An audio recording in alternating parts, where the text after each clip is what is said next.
Hey y'all, welcome to My Way Mysteries, the channel that brings you interdimensional content, which means that the readings are from a broad and expansive point of view as they are channeled through vast dimensions of space and time and therefore should resonate with you guys whenever you come across them. Leo, hello, boo.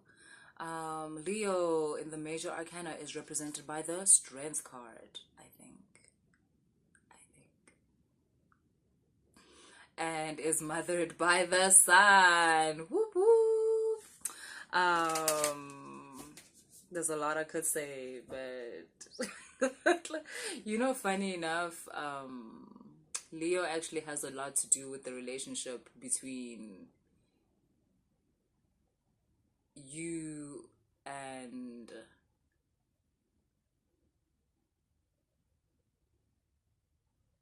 your highest guide or your highest self, but not in the way of the other signs. Because I know I mentioned, funny enough, a lot of the signs have to do with that. Even Gemini has to do with that.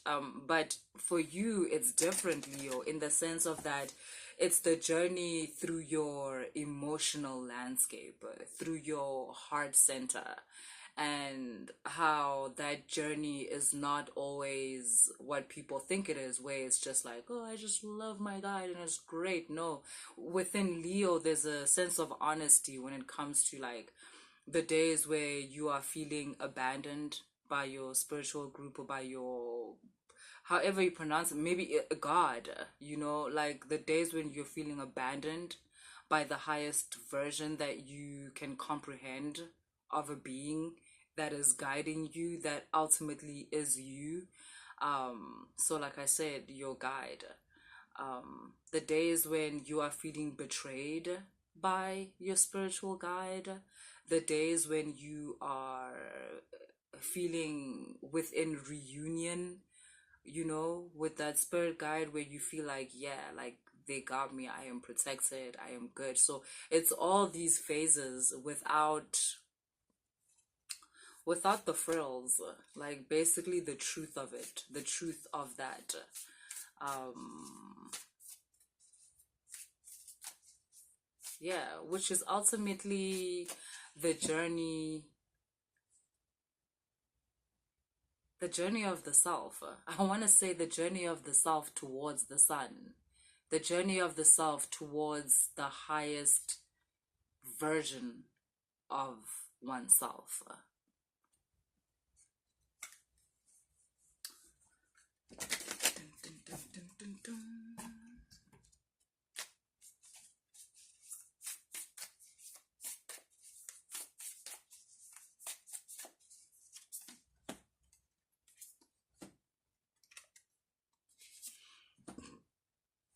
Excuse me. So, Leo, I'm getting a coming out of the shadows vibe. You may have recently experienced a dark night of the soul.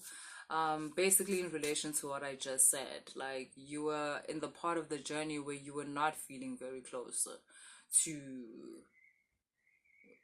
the higher power that is within you. Um, there's some things that you went through that sparked a dark night of the soul, or the calcification part of the spiritual work process. Can be a divorce, can be a breakup, can be a death in the family. It can be a separation of some sort, an ending of some sort. And it changed you. You kind of got to experience yourself not in a way that you like.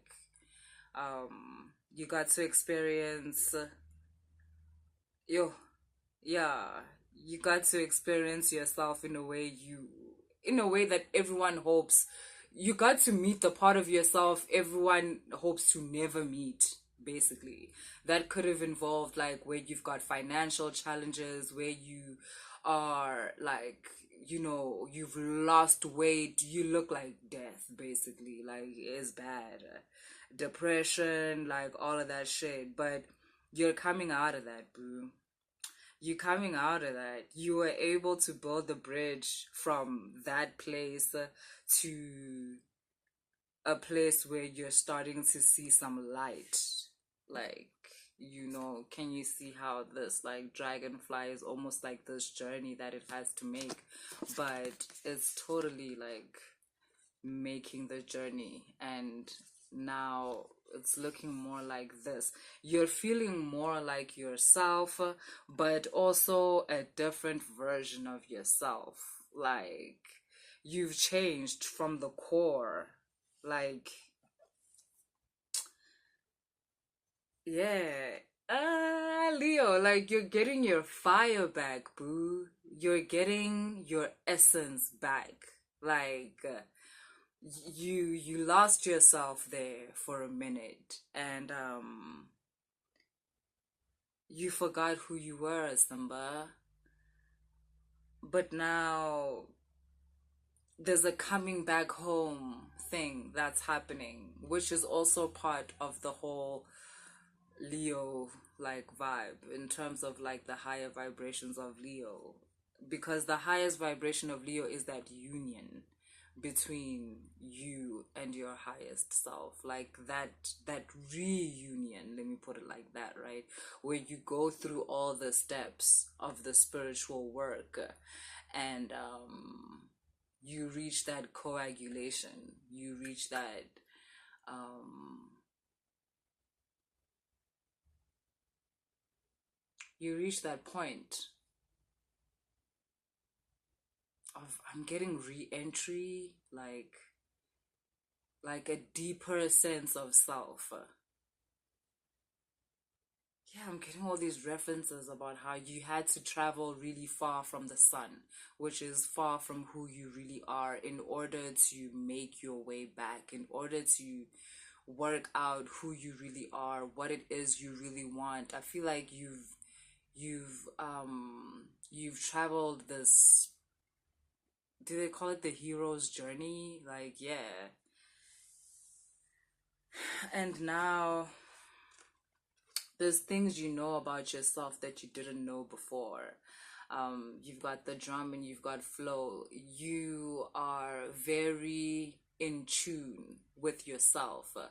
You are beginning to, you like yourself.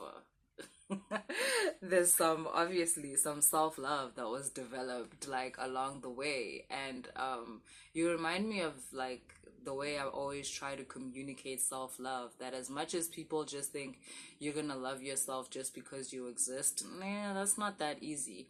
But self-love grows from going through certain things and making it out of those situations, out of those challenges, out of the darkness, and the fact that you fought for your life, and you fought to come back to yourself, because you knew that whatever circumstance threw you into that darkness, threw you into that depression, like, you're compassionate towards that version of yourself that was unable to wake up in the morning, that was unable to properly take care of their kids, that was unable to be a perfect partner or whatever because of whatever that happened. You're compassionate towards that version of yourself. You don't hate that version of yourself. You don't like, you didn't, you got past pretending to not be that person. Like, you actually, you sat in that situation and you let it cook you. And it turns out that things like that are actually not trying to kill you. It turns out God is not trying to hurt you. It turns out your spirit team, your ancestors have not abandoned you, but there's certain jewels that you're supposed to be receiving, if you are open to receive them within those moments. And you were totally open. Maybe not at first, but eventually you were, and now you're coming out of the other side looking like an alchemist, because you were able to turn shit energy, low version of yourself, into high vibrational frequency that sounds like music. that is flow. um yeah, there's a lot of equanimity in your reading, like a calmness, knowing that you can face anything because you went through the most. But it's the self-love, the equanimity and the self-love is what's coming through the most. The self-respect, you know. So yeah, that's what I have for you, Leo. If your reading resonates, please like, share, and subscribe. And if you want to book a reading, all the information is in the description box. If the reading does not resonate, please check out your moon sign, your Jupiter, your Mars. Yeah. Later, y'all.